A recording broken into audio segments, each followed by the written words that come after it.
अभी जो है वो कार्यक्रम हुआ है और इतना ज्यादा संख्या में भीड़ आया था, पूरा जो है वो ग्राउंड कहीं ना कहीं भर गया था।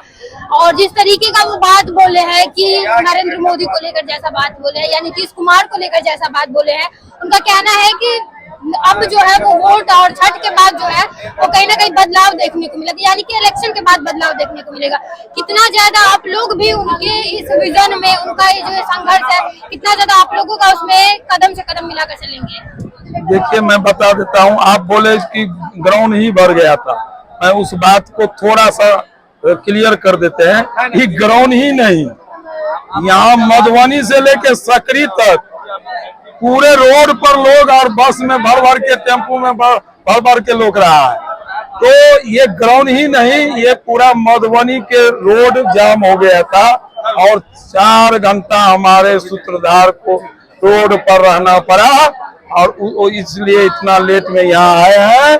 इसलिए ये सभा हमको लगता है पूरा बिहार में नंबर 1 सभा में इनको गिनती किया जा सकता है। क्या पूरा इस सभा को सक्सेसफुल मान रहे हैं? आप लोग का जो परिश्रम था वो फल एकदम सक्सेसफुल ही नहीं, हम धन्यवाद देना चाहते हैं मधुबनी के जनता को कि इतने भारी संख्या में यहाँ आकर प्रशांत जी के विजन को समझे हैं, प्रशांत जी को बात को समझे हैं, प्रशांत जी को जो 5 विजन है उनको बारी बारी से समझे हैं।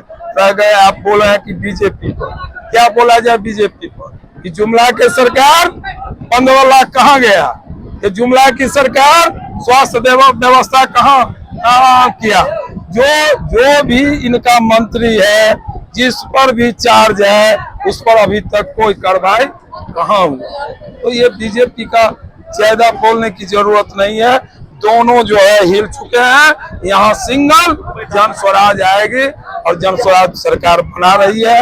ये भीड़ जो आप देखे हैं, ये जन स्वराज की ताकत की भीड़ थी।